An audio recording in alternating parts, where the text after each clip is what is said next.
On a rainy night. Je pense pas qu'on va faire le lapin du coup. Non, je sais pas pourquoi on l'a fait déjà. Je pense que c'est moi qui l'ai fait, mec. Non, je pense qu'on s'était dit qu'on le faisait. Hein. La Flèche, il pense vraiment la question de l'accueil.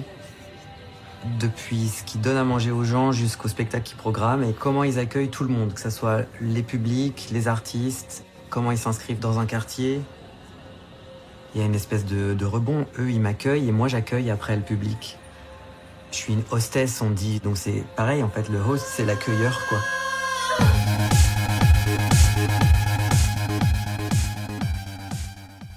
Un soir de novembre, le SEM accueillait une séance documentaire dans le cadre du mois du film documentaire.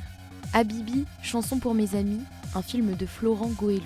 Un documentaire qui nous amène à Paris, dans le 20e arrondissement, à la Flèche d'Or. Un lieu associatif et culturel, militant, où se croisent concerts, cantines solidaires et soirées drague. Depuis 2021, chaque mois, les soirées Habibi y transforment le cinéma en terrain de jeu, de lutte et de fête. Habibi, chanson pour mes amis, suit la préparation du dernier cabaret de la saison. 5 artistes drague, Javel Habibi, Kiara Bolt, Ruby on the Nail, Sarah Forever et Tuna Mess. Des répétitions collectives à la fabrication des costumes, le film documente autant un travail artistique qu'un engagement commun. Au fil du film, un parallèle se dessine entre la troupe et la Flèche d'Or elle-même, entre les artistes et les bénévoles. La même question traverse tout le monde. Comment accueillir ?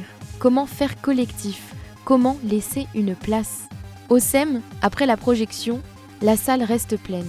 Le film se prolonge dans un échange avec le public. Les questions fusent, précises, parfois intimes. Florent Goëlou répond, calmement, sans esquive. Le documentaire devient alors ce qu'il raconte déjà, un espace de parole partagée.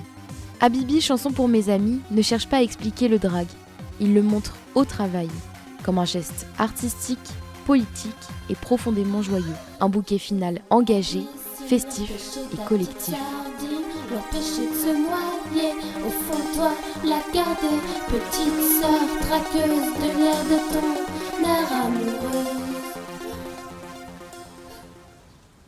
C'est magnifique. Un petit poulpe. Bonsoir, déjà je tenais à vous remercier pour ce magnifique film.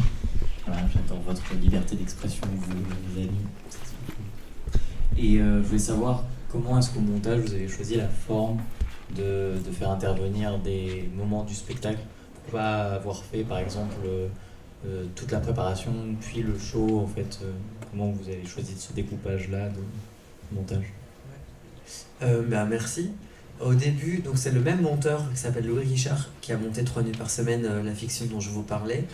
Donc là, on s'est retrouvés pour ce film-là. On a passé 3 mois ensemble, tous les jours côte à côte. Donc il y a aussi, là je digresse, mais ce plaisir-là du montage, de passer du temps avec les images qu'on a tournées, avec les personnes qu'on a filmées, qui est assez savoureux puisque pour les personnes ça dure 18 jours et pour nous ça dure 3 mois derrière. Donc il y avait 70 heures de rush, donc on pouvait faire plein de films différents. Et on a commencé par monter une version chronologique où on parlait du drag, on suivait les répétitions et à la fin il y avait le show. Je me disais que ça serait un bon climax d'avoir toute cette promesse. Et en fait ça marchait pas parce que ça devenait très théorique. On parlait du drag sans vraiment voir les interprètes performer. Et c'est là qu'on s'est dit il faut absolument se permettre de faire des sauts dans le temps. Parce que comme ça, ce dont on parle s'incarne, on le ressent, et puis après on parle d'autre chose, et on peut faire un va-et-vient, et la séquence, je pense, une fois cette version chronologique construite, où on s'est dit que ça n'allait pas, on a commencé à jouer en fait avec les séquences, et donc très vite on a exploré une grammaire avec la séquence de Sarah, qui parle, apparaît en sirène, revient dans le discours, et puis ça nous permet de faire des ellipses dans sa perf. Et donc c'est un peu cette séquence-là qui a été le type d'écriture qu'on a abordé ensuite. Ça a ouvert toute une écriture sur le montage. Et après, il y a eu une version de 3 heures du film. Et donc l'enjeu, ça a été de faire des choix et réduire. Et moi, ce que j'aime bien, du coup, c'est que quand enfin arrive le show, vous l'avez déjà vu. Donc j'ai plus besoin de vous le montrer. Et on peut se concentrer sur des choses qu'on n'a pas vues, qui sont Tuna qui colle sa mèche, enfin vraiment ce que vous voyez à la toute fin, la caméra en loge. Je voulais savoir comment ça se passait avec du coup les artistes drag, parce que du coup comme vous êtes proches, ça a dû être un peu bizarre le tournage, non? Vous n'étiez pas trop intimidés ou... Moi, intimidé par elle ou elle intimidée par la caméra? Surtout elle intimidée par la caméra. Je pense que le film il a vraiment bénéficié de notre lien. Et ça, je ne l'avais pas compris avant de le faire. Mais je pense que si j'avais été une personne nouvelle dans leur vie et qu'il fallait gagner leur confiance, ça aurait pas pris 18 jours, ça aurait pris beaucoup plus de temps.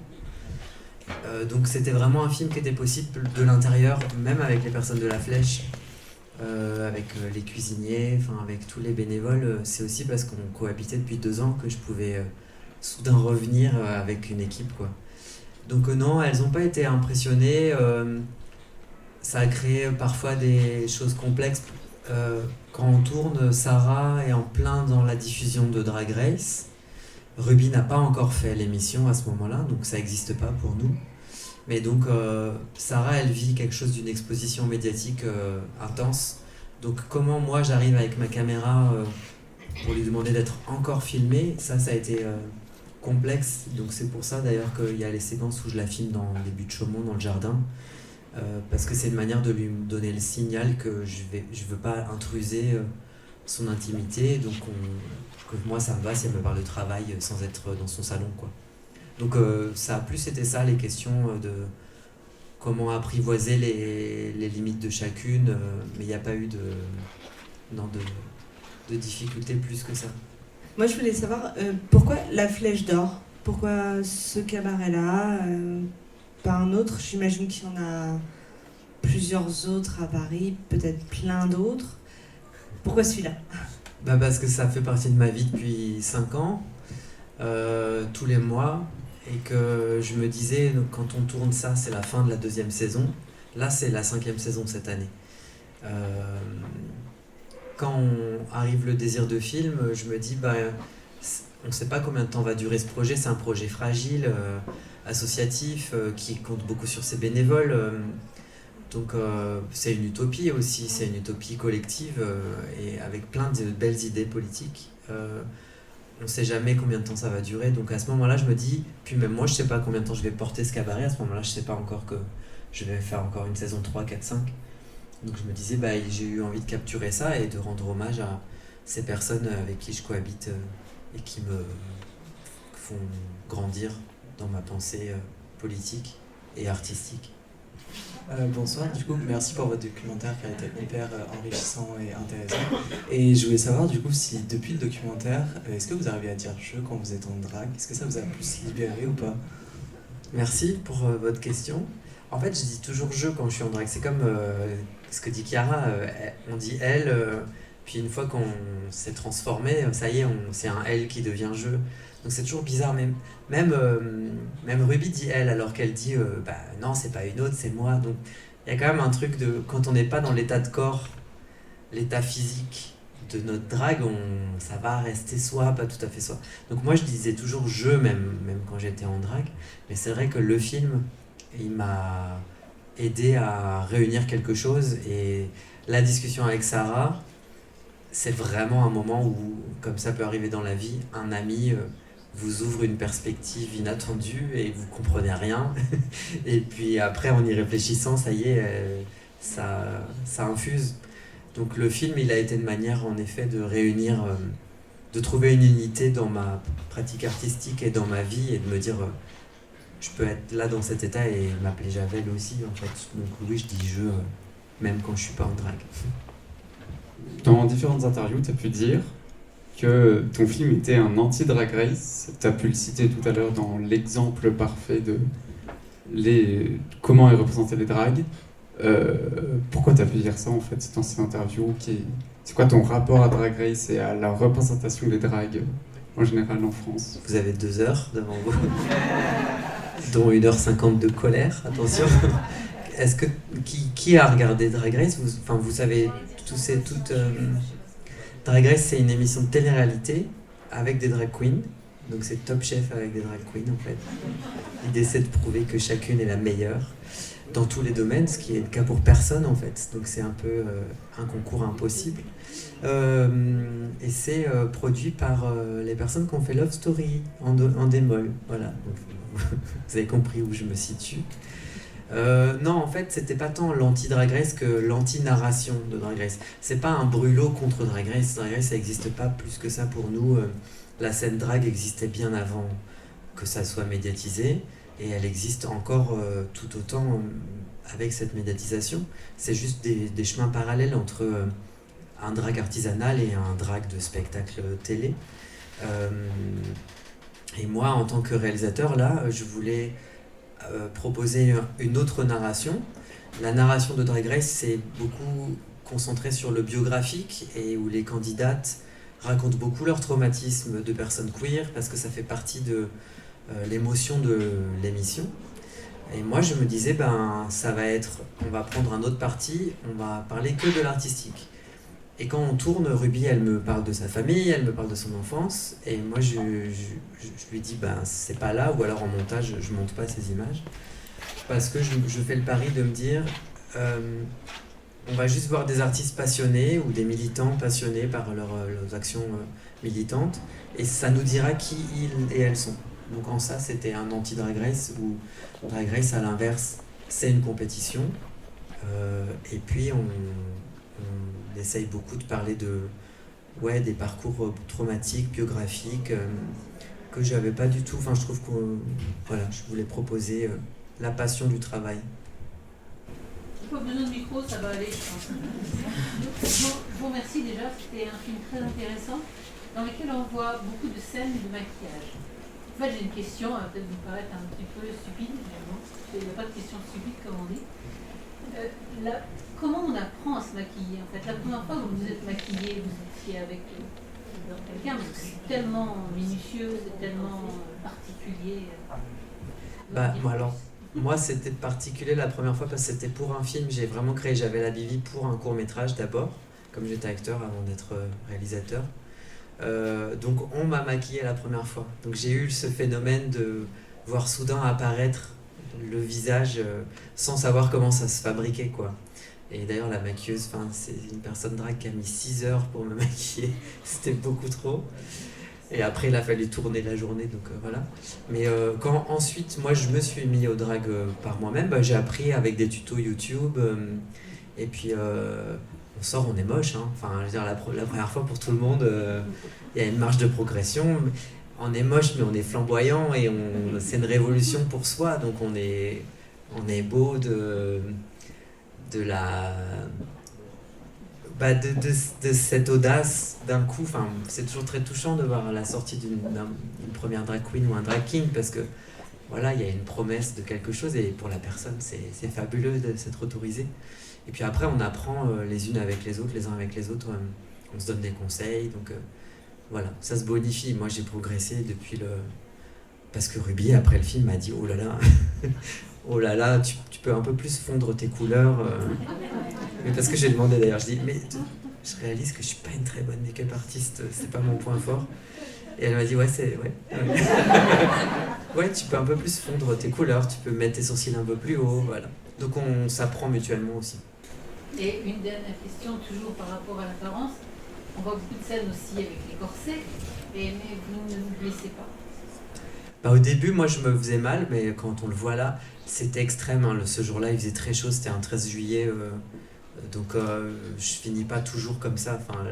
Voilà. Et puis aussi, je pense que j'ai appris à moins me faire mal et à penser un peu plus mon confort en drague. Enfin, sortir d'une pratique un peu dure pour le corps, c'est pas nécessaire.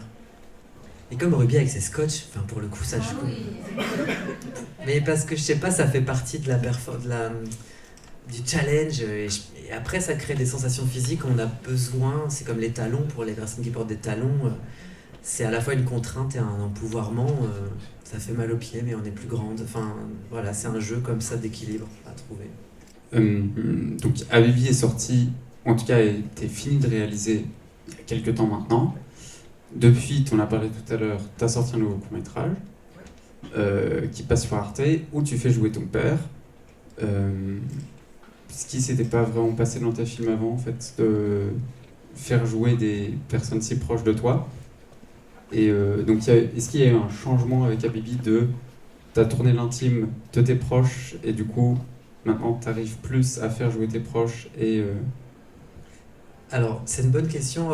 Non, le film que je mentionnais où j'ai créé J'avais la Bibi, c'était un court-métrage dans lequel je jouais avec mon père. Donc, ce premier film qui s'appelle Un homme, mon fils, qu'on ne peut pas voir malheureusement, il n'est pas distribué. C'était déjà une expérience de filmer un proche. Et ensuite, j'ai tourné 3 nuits par semaine où il y avait Cookie, il y avait Chiara d'ailleurs qui jouait dedans. Donc, en fait, mes proches ont toujours été dans mes films. Il y a une actrice qui s'appelle Calypso Baquet qui revient dans tous mes films, qui joue toutes les sœurs à chaque fois. Elle joue la sœur générique. Donc après, le documentaire, c'est plutôt à l'inverse, un événement dans ma filmographie parce que je me dis, je vais arrêter de filmer mes proches sous des personnages, je vais vraiment filmer mes copines et mes copains littéralement sans filtre. Et donc après, en effet, il y a le court-métrage dont tu parles qui est sur Arte qui s'appelle Nous les prochains, qui est la suite. Je sais pas si c'est clair, hein, je vous parle de films que vous avez peut-être pas vus, mais qui est la suite de ce tout premier film dans lequel je joue avec mon père et avec la sœur, Calypso, et avec Chiara, qui joue un thanatopracteur, donc on est vraiment ailleurs, dans d'autres histoires, mais avec les mêmes personnes.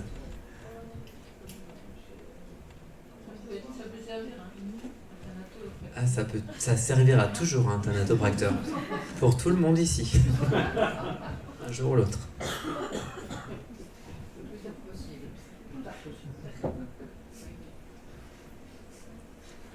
Si vous voulez, vous pouvez échanger plus amplement avec Florent, qui se joindra à nous pour un verre offert par le SEM, très gracieusement. Voilà. Bah, merci.